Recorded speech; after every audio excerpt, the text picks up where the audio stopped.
बांग्लादेश जिस राह पर चल चुका है वो किस स्थिति में जाएगा और भारत के लिए ये कितना बड़ा नुकसानदायक साबित हो सकता है।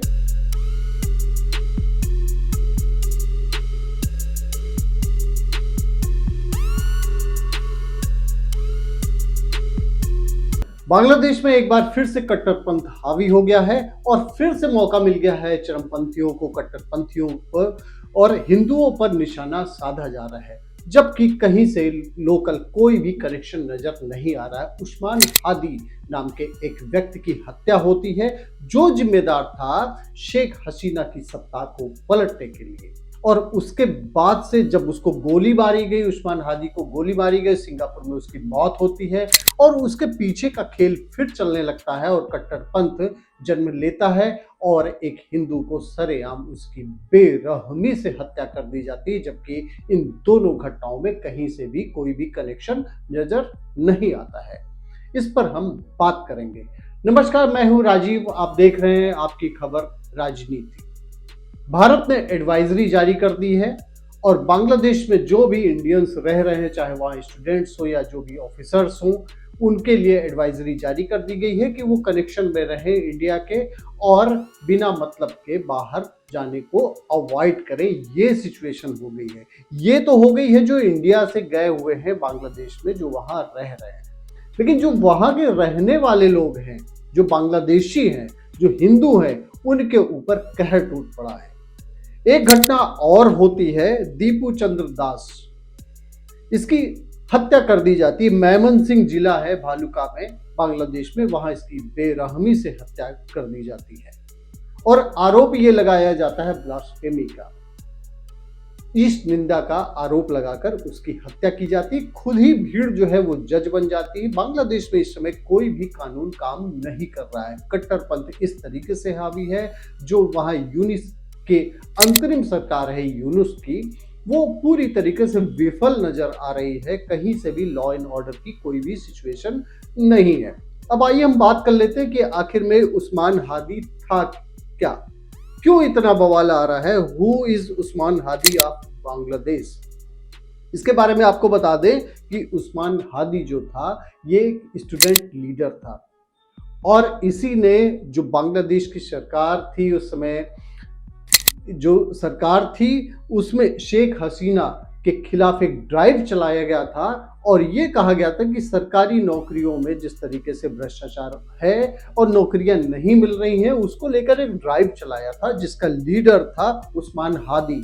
और उसके बाद में ये कन्वर्ट हो गया कट्टरपंथ में और शेख हसीना को छोड़कर भारत आना पड़े। बांग्लादेश से छोड़कर भारत आकर उन्होंने शरण ली।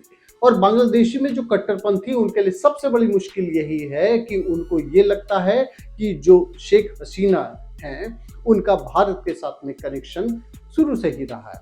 और ये जो कट्टरपंथ है, इनके बारे में भी जान लेना है। जो वहाँ के अभी बांग्लादेशी हैं जो हिंदुओं के खिलाफ लगातार इस तरीके से हत्याएं कर रहे हैं, उनके खिलाफ काम कर रहे हैं, उनको ये जान लेना चाहिए, उनको याद दिलाना चाहिए कि भारत के वजह से ही उनका जन्म हुआ था।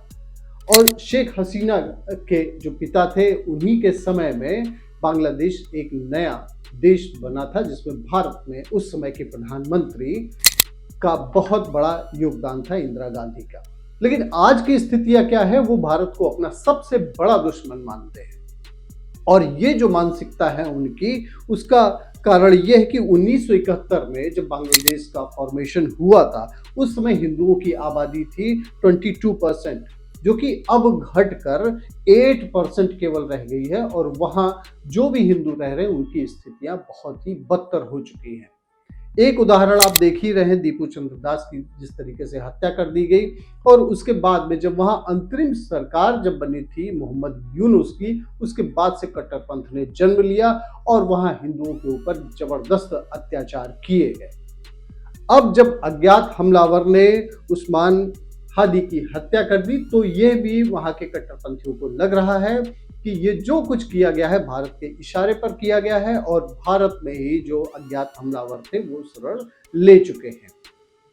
बांग्लादेश जिस आग में जल रहा है, वहां की स्थितियां जो है धीरे धीरे मोहम्मद यूनुस के भी हाथ से निकलती चली जा रही है। वहां आने वाले कुछ दिनों में चुनाव होने वाले हैं और कट्टरपंथियों को ये लगता है कि अगर सत्ता उनके ही हाथ में रहती है तो इस तरीके से वो हिंदुओं पर और भी अत्याचार करते रहेंगे, भारत के खिलाफ और भी प्रदर्शन करते रहेंगे। भारत के खिलाफ आपने कई सारे स्टेटमेंट ऐसे देखे जो भारत के खिलाफ ही रहे हुए हैं। तो इस तरीके से बांग्लादेश में कट्टरपंथियों का जो स्थिति है, बांग्लादेश में वायलेंस हो रहे हैं, बांग्लादेश वायलेंस अगेंस्ट हिंदूज हो रहे हैं और आज की स्थितियां वहां की बेहद खराब हो चुकी है। भारत के साथ में रिलेशन खराब होने के बाद में वहां की इंडस्ट्री भी पूरी तरीके से चौपट हो चुकी है और ये बांग्लादेश के लिए बहुत बड़ा खतरा है। और साथ में भारत के लिए एक ये चेतावनी भी है कि भारत को अवेयर और भी हो जाना चाहिए, क्योंकि शेख हसीना अभी भारत में ही है।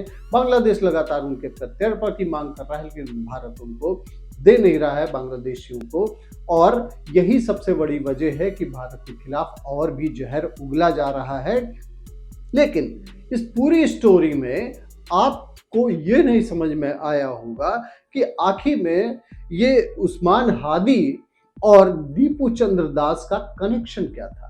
अगर उस्मान हादी की हत्या होती है, क्योंकि बांग्लादेश में भी दो ग्रुप हैं, अगर उस्मान हादी की हत्या होती तो आखिर में दीपू चंद्र दास की निर्ममता से हत्या क्यों की जाती है, इन दोनों का कनेक्शन क्या है आखिर। लेकिन इसके पीछे जो कट्टरपंथ है उसको मौका चाहिए होता है और किसी ना किसी बहाने वो हिंदुओं पर अटैक करते रहते हैं धीरे धीरे। इसी वजह से वहाँ संख्या लगातार घटती जा रही है, कभी मंदिर तोड़े जाते हैं, कभी हिंदुओं की हत्याएं की जाती हैं और भी इसी तरीके से कई सारे काम वहाँ बांग्लादेश में हो रहे हैं और जिसको लेकर भारत की भी बहुत बड़ी चिंता है। भारत ने अपने लोगों के लिए एडवाइजरी जारी कर दी है। लेकिन आपको क्या लगता है कि बांग्लादेश जिस राह पर चल चुका है वो किस स्थिति में जाएगा और भारत के लिए ये कितना बड़ा नुकसानदायक साबित हो सकता है, इस पर कमेंट सेक्शन में आप जरूर बताएं।